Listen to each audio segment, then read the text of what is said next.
Alright, so I'm here with a review of Wrestlemania 14.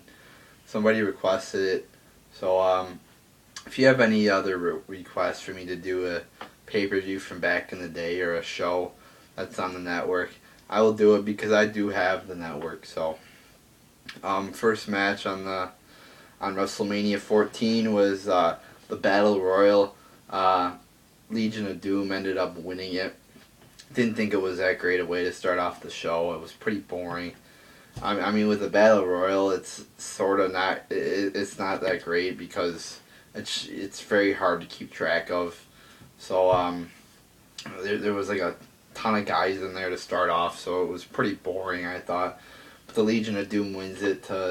I think this was to be the number one contenders on the next pay-per-view. But I thought this was a pretty boring way to start off the show here. Then you get this match for the light heavyweight championship. I cannot pronounce these guys' names, but Taka Michinoku, I think it is, defeats Aguila for the belt. It was a good match. I liked it. You know, these guys are very young, so but it was a nice fast-paced match. It wasn't like, you know, they didn't perform every maneuver perfectly. There was a little sloppiness, but for overall, I thought it was a good match. You know, they were saying these guys were like, I think they said they were like 20 or something. They were young, 19, somewhere around there. So that's pretty impressive, being that they were so young. But I thought it was a nice match. I enjoyed it. It was a good match. Then we get The Rock backstage in this interview where he's saying, they ask him about what he would do if he was the leader of the country, and he says with the homeless people, it's like as long as they stay off my lawn, it's fine. Or you know, it was pretty funny. I found it funny. It's like you don't get interviews like this, you don't get backstage promos like this, you don't even get promos like this nowadays in the company that are funny. So I thought this was a pretty funny interview here. And a lot better than the shit they do nowadays. Then we get Triple H defeating Owen Hart. It was a decent match. It took a while to get going. It was pretty good at the end, especially the last half of the match. Or, you know, the ending of the match was a lot better than the start of the match. The ending consisted of Sergeant Slaughter ordered China to be handcuffed, and China threw dust or some powder in Sarge's eyes. You know, it's been done before. That's been done before. So, where they throw some weird thing in the eyes of somebody, and that's how the match ends. So, not really a unique ending or anything. So then I don't remember exactly what happened, but I believe China interfered in some way, and that led to Triple H getting the win. So the match was decent. It wasn't great or anything. Wasn't horrible, but it was a decent match. Then we get Sable and Mark Marrow defeating Goldust and Luna. This was another decent match here. Didn't think it was great. Didn't think it was horrible. It was a decent match. Cool to see Goldust. I guess, you know, he had the red, so that was a little bit different there. But yeah, I mean, it's cool to see Goldust, and it's cool to see all these people like Goldust.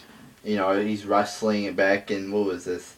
I think this was '98, and then you flash forward to 2014, which would be what, 16 years later, and it's cool to see him still wrestling a great match. You know, wrestling pretty, not great matches, but he's still putting on quality matches. It's not like he's going out there every night putting on 5-star matches, but he's still putting on quality matches. So it's cool to see Goldust, you know, back in '98, and then flash forward, and he's still putting on some pretty good matches.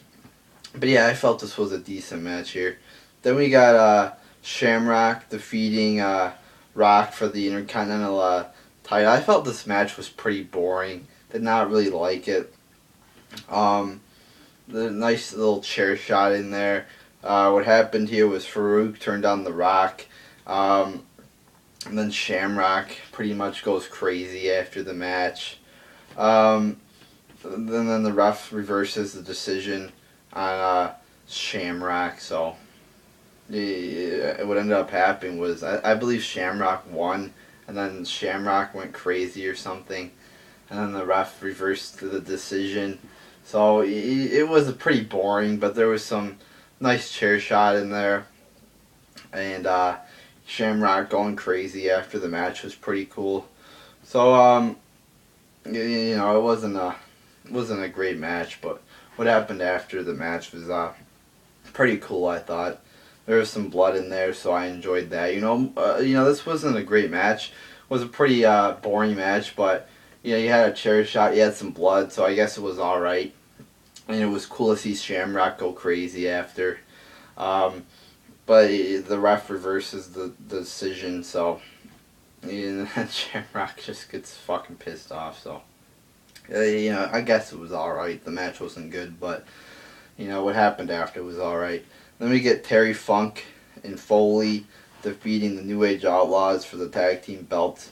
It was a good match. Not very extreme match. It had a cool spot where the two people on the ladder went through the dumpster.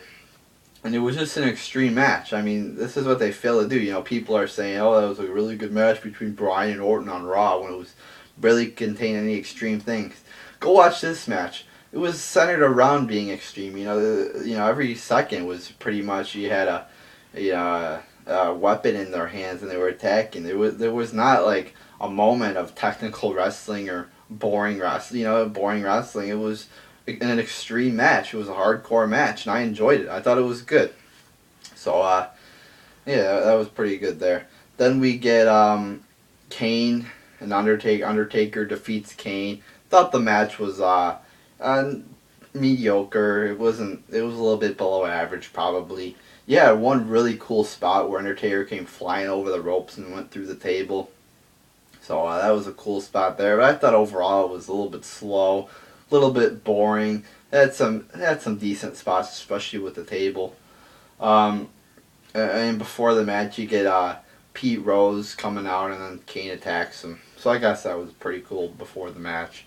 Then after the match, you got Kane attacking Undertaker. So it was a pretty mediocre match. But one cool table spot there with the Undertaker.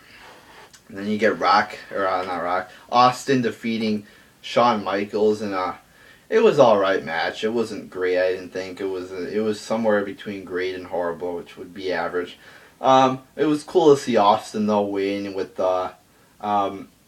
what's his name, Mike Tyson coming in and doing the count, turning on Shawn Michaels. So that match was all right. Cool to see Austin win though. So yeah, this show was I would say it was average. It wasn't great. It wasn't horrible. It was cool though to see all these old, like Rock and Ken Shamrock and Austin and people who I'm not used to seeing. So it was definitely a change in things. But overall, I felt the show was all right. I mean, it was better than WrestleMania 29, but that's not saying much.